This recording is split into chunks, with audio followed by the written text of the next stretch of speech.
So, you guys want to kite like Doggo? Say no more, cause in here, Doggo will teach y'all how to become a Doggo. Woof woof! Alright. Doggo kiting is mostly about mind gaming kiting, so I'm just gonna cover like some common things to do when it comes to kiting hunter in general. And if you guys need to know how to kite some specific hunter, I kind of like cover it in the streams before. Not all hunters there, but you can check it in the description over there. I put times up for some hunters that I have challenged, you know. Although it's not every hunter, but I will cover most of the encounter hunter in your matches, alright? So here's the list you need to know first before kiting like Doggo.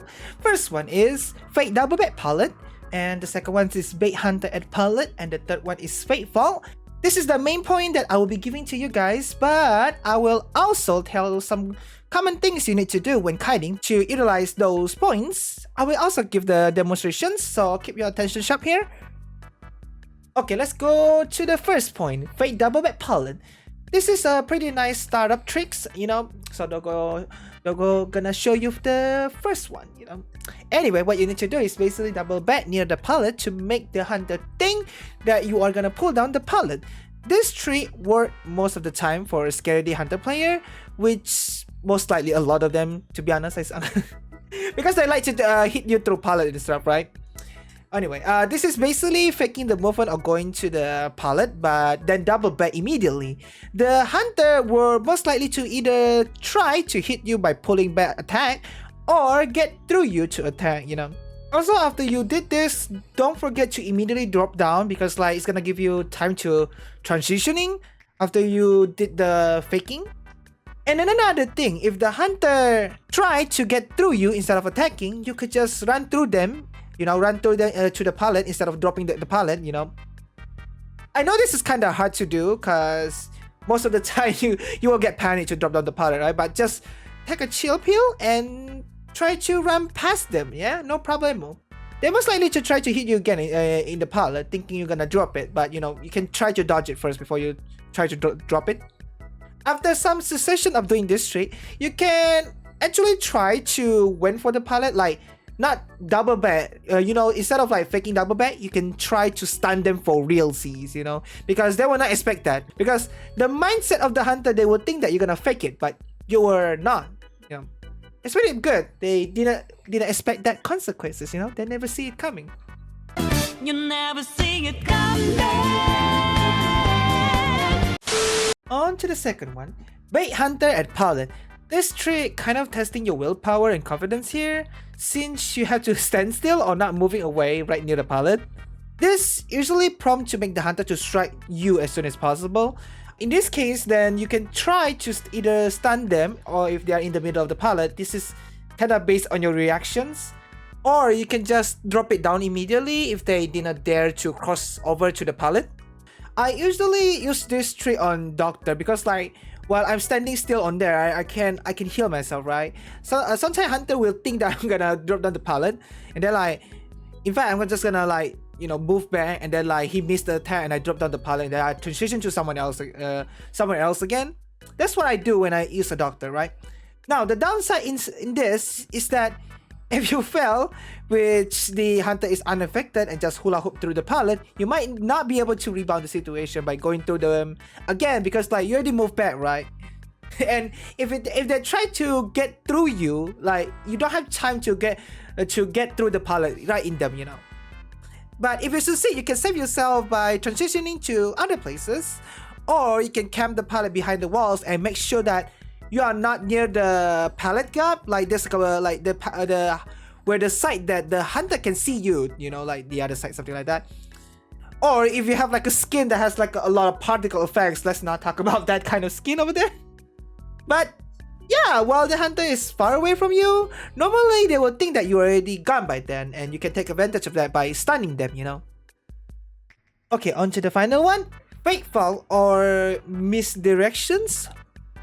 This is one of my best favorite tricks, which all the hunter that I met always fail for it, most of the time I think. So for the trick to work, when there's a window or pallet and the hunter could just run around to get to the other side, right?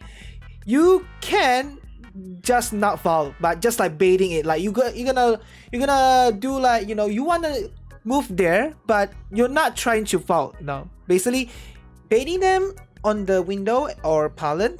For this trick to work, you have to be a place like there's like a, you know, a place where the hunter just could go around it. I just mentioned just now.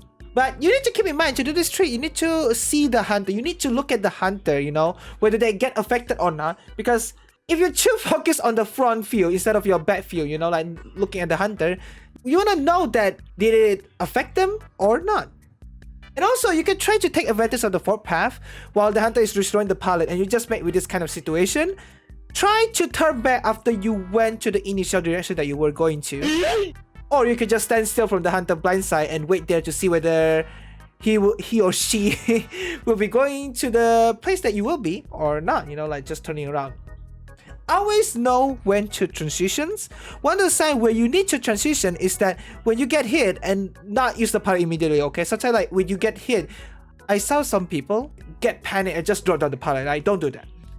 Also, another time where you need to transition is that when you find that the hunter is starting to catch on to your tricks, you can just keep going and make the hunter think that you're camping the pallet, but you're already gone. So always be unpredictable.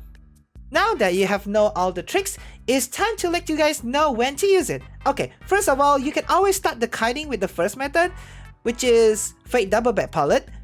Or if you want to test the water, you can just drop the pallet first beforehand. But remember, always drop it safely, which is not dropping it when the hunter is super close to you, because you don't want to risk yourself getting hit through pallet by them, you know.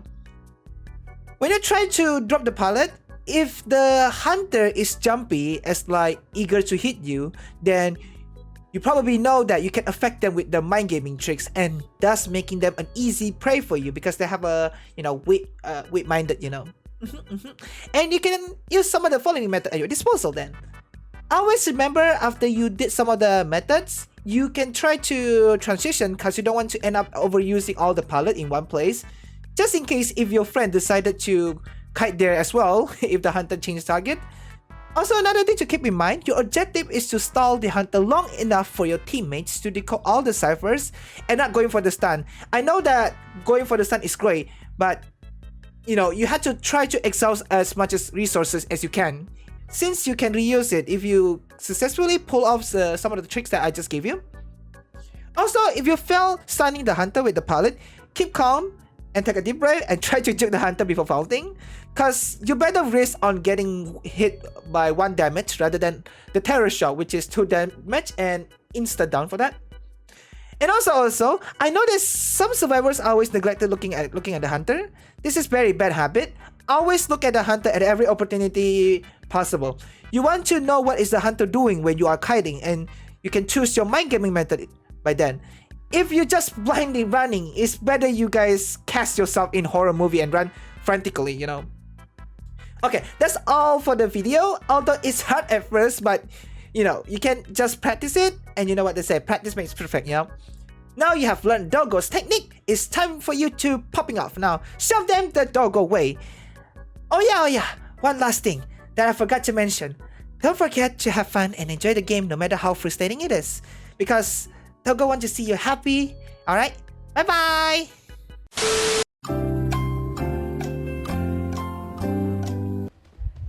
How do you dodge it?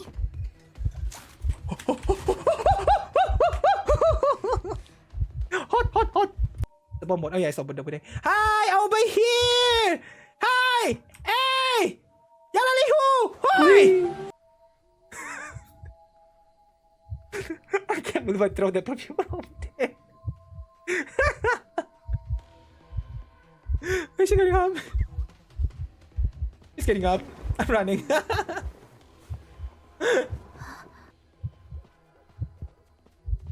Oh, wait, what? Whoa, wait!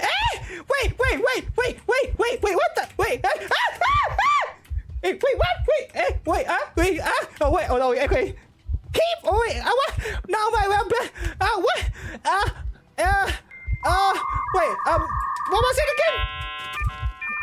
The dog thingy, the dog, what was it called again? The dog, peeper, not the peeper. Oh yeah, the patroller. me because Joseph is easy to kite. Oh. Of course, the people. God damn it! Go to the mirror. Go to the mirror. Go to the mirror.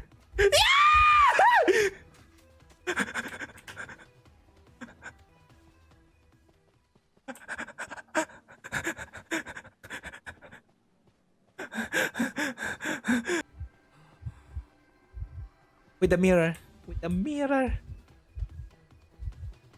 I should have gone here, don't I? All right, let's go. Hop.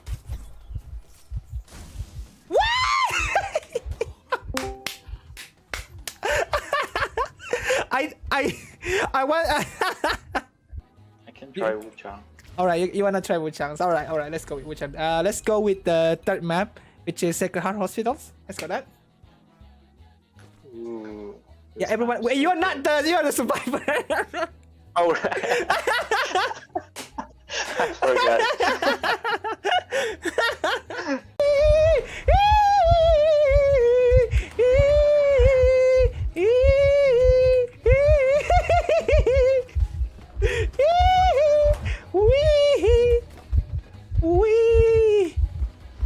Luigi, Mario. All right. Hey you! Yes you! If you enjoyed the video, like and comment the video and don't forget to sub to the channel. One last thing, you're a wonderful person and keep being happy for yourself, alright?